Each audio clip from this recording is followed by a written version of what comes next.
तो बच्चों एक बार ब्रीफ रिकैप कर लेते हैं कि हम लोगों ने लास्ट क्लास में क्या कंप्लीट किया था, then we will further continue our discussion. So if you remember, in our last class we discussed about the East India Company and how it came to the East. तो बच्चों आपको याद होगा कि मैंने बताया था कि 1600 में जो क्वीन थी, जो इंग्लैंड की क्वीन थी, that is queen Elizabeth first, उन्होंने एक रॉयल चार्टर अनाउंस किया था. उन्होंने एक रॉयल चार्टर दिया जिसमें क्या था कि जो ईस्ट इंडिया कंपनी है, वहां की trading company, it got the sole right to trade with the east. अब ईस्ट कहने का क्या मतलब है? ब्रिटेन से जो भी ईस्ट में रीजन, जो भी ईस्टर्न पार्ट में रीजन आ रहे हैं, from the cape of good hope that is situated in Africa, वहां से लेकर इंडिया तक उन्होंने अपना पूरा ट्रेडिंग रूट फैला दिया था. राइट, हम लोगों ने मैप में देखा था कैसे वो ट्रेडिंग रूट फॉलो कर रहा था from Britain to Africa, then it came to India.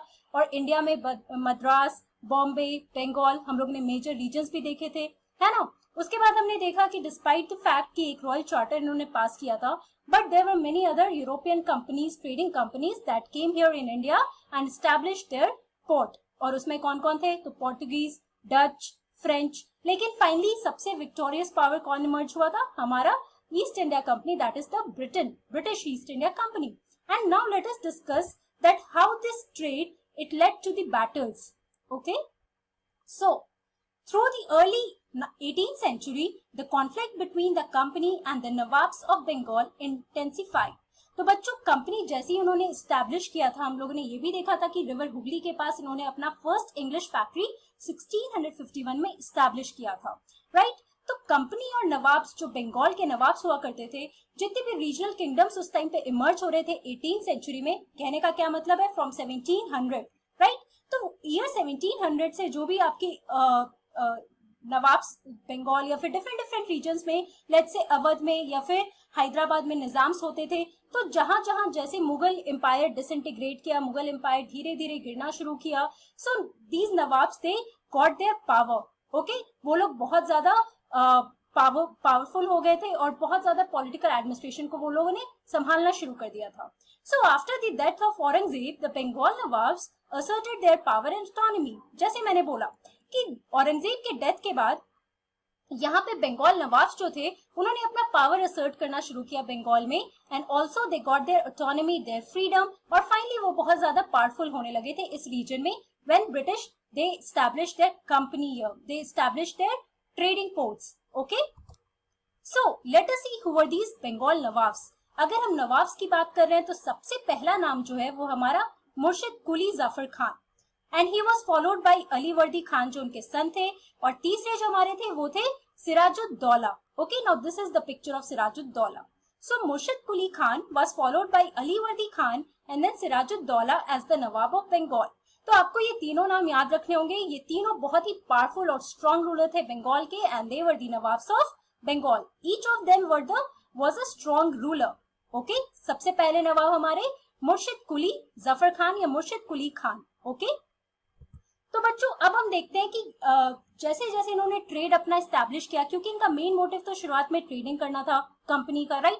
तो उन्होंने जैसे हुगली में अपना ट्रेड और पोर्ट बनाया, इन लोगों का डिमांड था, जो हमारी ईस्ट इंडिया कंपनी है, इनका डिमांड था कि इन लोगों को अपने ट्रेड कंसेशंस मिले. मतलब कि जो भी गुड्स ये लोग यहाँ से एक्सपोर्ट कर रहे, इंडिया से एक्सपोर्ट कर रहे थे उस टाइम पे, they wanted that the Mughal emperor और the nawabs who were there, they should give them the trade concessions. जैसे हम लोगों ने लास्ट क्लास में देखा था कि औरंगजेब को भी इन लोगों ने परसुएट किया था टू ऑर्डर ऑफ फरमान, यानी कि एक रॉयल ऑर्डर आप जारी करो जिसमें कि जो भी ट्रेड है वो ड्यूटी फ्री किया जाए.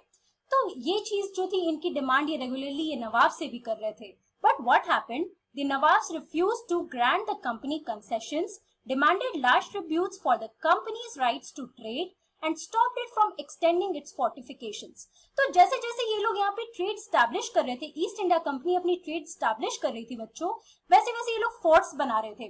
फोर्ट्स कहने का क्या मतलब है? जगह जगह पे ये लोग अपना एक पोर्ट बना रहे थे, वहां पे फोर्टिफिकेशन कर रहे थे, बाउंड्री बना रहे थे, वेयर हाउस बना रहे थे, जहाँ पे सारे एक्सपोर्ट्स, जो भी एक्सपोर्ट गुड्स थे उनको रखा जाता था, और एक प्रॉपर ऑफिस हुआ करता जहाँ पे कंपनी ऑफिशियल्स बैठा करते थे.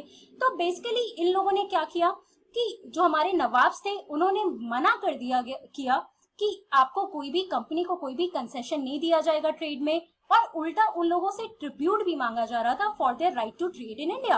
Also, they were stopped from extending their fortifications that they were trying to make in Bengal. और उसके बाद वो फर्दर धीरे धीरे इंडिया में जहां जहां जैसे बिहार की तरफ वो बढ़ने की शुरू कर रहे थे.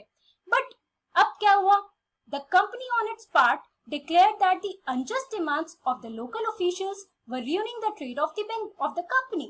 Obviously जाहिर सी बात है बच्चों, कंपनी को एक फ्री ट्रेड चाहिए था, लेकिन उन्होंने देखा कि नवाब तो इनको दे भी नहीं रहे, तो उनकी तरफ से उन्होंने डिक्लेयर किया कि ये जितने भी अनजस्ट डिमांड्स आप कर रहे हो, डिमांड्स कौन से, यहाँ पर जो भी मैंने लिखा है, राइट, तो जो भी लोकल ऑफिशियल्स के डिमांड्स थे ये र्यून कर रहे थे इनके ट्रेड को, जो कंपनी बहुत अच्छे से चाह रही थी कि इंडिया में बहुत ज्यादा प्रॉफिट कमाए, क्योंकि इनके पास कोई और कंपटीशन नहीं था. इन्होंने डच, फ्रेंच, पोर्टुगीज सबको हरा दिया था, तो ऑब्वियसली ये चाह रहे थे कि इनके बहुत ज्यादा जितने भी डिमांड्स हैं इनको पूरा किया जाए. और ये लोग पपेट रूलर को की खोज में थे कि कोई ऐसा नवाब हो जिनको वो अपनी तरफ से वो बिल्कुल डील करे और चाहे कि उनके जितने भी डिमांड्स है वो रूलर पूरा करे. बट इनके डिमांड्स जो है वो बहुत सेटिस्फैक्टरी नहीं हो पा रहे थे, बहुत ज्यादा ये जो नवाब थे इनके डिमांड्स को सेटिस्फाई नहीं कर पा रहे थे.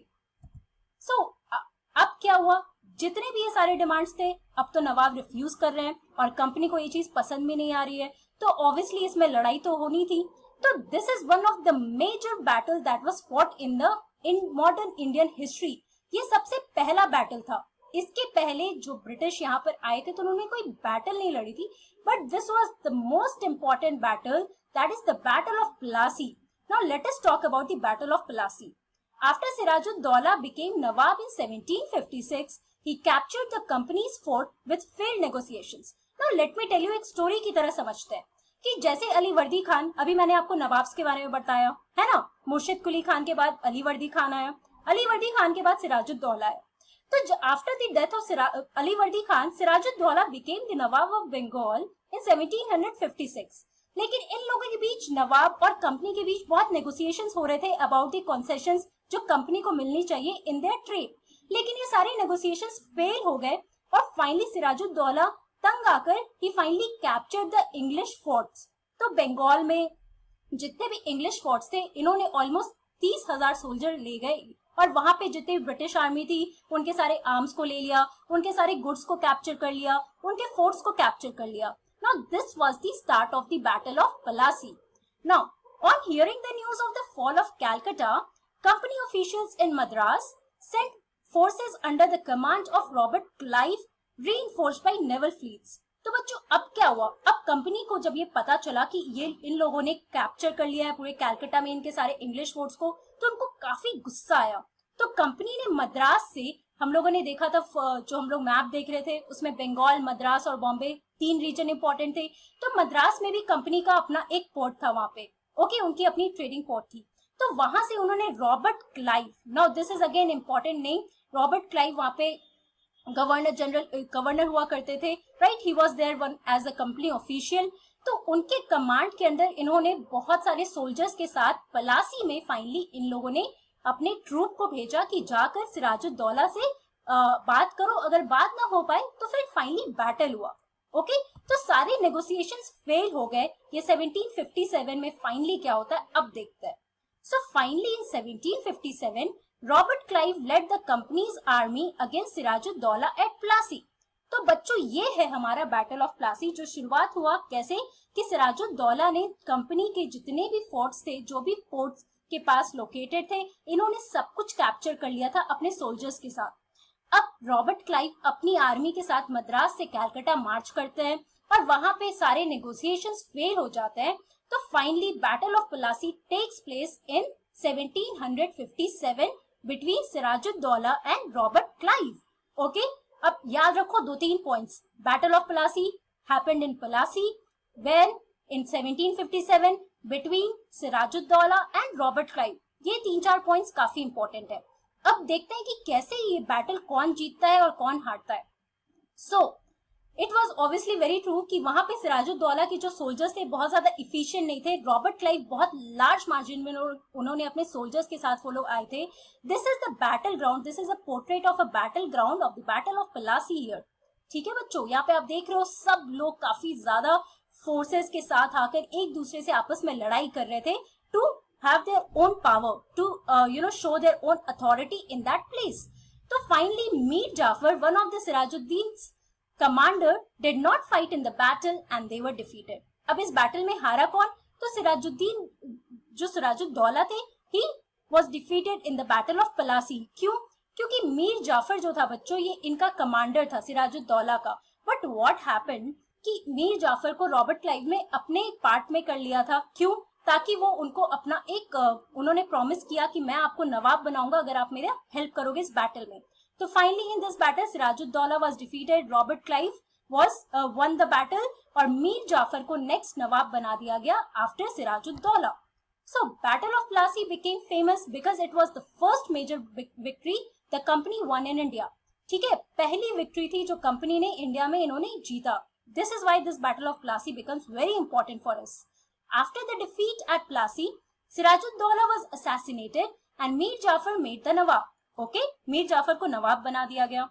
Company was still unwilling to take over the responsibility of administration. Its prime objective was expansion of trade. Company अभी भी एडमिनिस्ट्रेशन का रिस्पॉन्सिबिलिटी नहीं ले रही थी. उसके ये नवाब्स के थ्रू ये लोग एडमिनिस्ट्रेशन को संभाल रहे थे. अभी तक डायरेक्ट कंट्रोल इन्होंने नहीं लिया था और इनका ऑब्जेक्टिव अभी भी क्या था? Expansion of trade. After some time जब मीर जाफर को नवाब बना दिया गया, so Mir Jafar also started protesting. The company deposed him and installed Mir Qasim in his place. तो मीर जाफर के बाद नया नवाब कौन बनता है? Mir Qasim. Now when Mir Qasim complained, he in turn was defeated in a battle fought at Buxar in 1764, driven out of Bengal and Mir Jafar was reinstalled.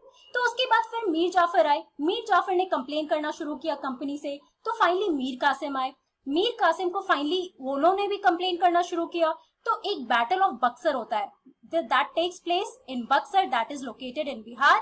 और वो कब होता है? 1764 में. You can read about it in your NCERT book. अब मीर कासिम को फिर से इन्होंने हटा दिया और वापस से कौन आया रूल करने नवाब में? मीर जाफर. ओके, तो आप देख रहे हो किस तरीके से यहाँ पे नवाब जो है चेंज होते जा रहे हैं and that is according to the British year. तो वो लोग एडमिनिस्ट्रेशन को इनडायरेक्टली बहुत अच्छे से कंट्रोल कर रहे थे. In this picture you can see Mir Jafar is talking to Robert Clive. अब क्या होता है? In 1765, the Mughal emperor appointed the company as the Diwan of the provinces of Bengal. The Diwani allowed the company to use the vast revenue resources of Bengal. तो ये 1764 में जो battle of Buxar होता है बच्चों, इसी के बाद 1765 में कंपनी को दीवानी राइट्स मिल जाती है बंगाल की. अब इसमें क्या होता है कि इसकी वजह से ये जो दीवानी राइट्स इनको मिलती है, इसके थ्रू ये लोग बहुत जितने भी रिसोर्सेज है बंगाल के, इसको ये यूज करना शुरू कर देते हैं. The revenues from India could finance company expenses. तो जो भी ट्रेडिंग में कंपनी के पैसे लग रहे थे, ये लोग ये रेवेन्यूज जो कलेक्ट कर रहे थे बंगाल से, इसको ये जितने भी कंपनी एक्सपेंसेस थे ट्रेड के, इसको फाइनेंस करने के लिए इम्पोर्टेंट था. Now this is the battle of Buxar here, right, that took place in 1764 in Bihar. Please consult your NCERT book for this. Okay, अब हम देखते हैं कैसे company officials they became nawabs. Now after getting the Deewani rights, the company acquired more power and authority. Each company servants began to have visions of living like nawabs. Obviously Deewani rights मिला तो उसके बाद बहुत ज्यादा power और authority में आ गए ये लोग, और हर एक सर्वेंट्स जो थे they thought of living like nawabs, वहां पे एडमिनिस्ट्रेशन कंट्रोल करने के लिए. After the Battle of Plassey, the actual nawabs of Bengal were forced to give land and what was sum of money as personal gifts to company officials. तो battle of Palasi के बाद वहां पे जितने भी नवाब्स थे बच्चों, दीवानी राइट्स जैसे ही मिल गई कंपनी को, तो जितने भी नवाब्स थे उन सबको भी अपने सारे पैसे और सारा वास्ट अमाउंट ऑफ मनी और the personal gifts they were to be given to the company officials. इसी तरीके से अब आप देखो कि पहले तो वो ट्रेड करने आए थे, लेकिन इनडायरेक्टली अब वो एडमिनिस्ट्रेशन भी कंट्रोल कर रहे थे and they became these company officials, they finally became the nawabs here. Okay, so in today's class we talked about how the trade led to the battles, किस तरीके से बैटल ऑफ पलासी हुआ, then the battle of Buxar.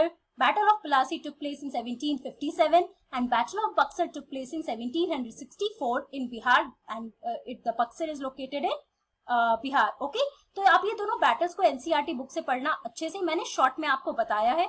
Okay, और उसके बाद हम लोगों ने देखा कैसे company officials now they were indirectly controlling the administration. In next class we are going to talk about the expansion of the company rule. Okay, that's all for today. Thank you very much.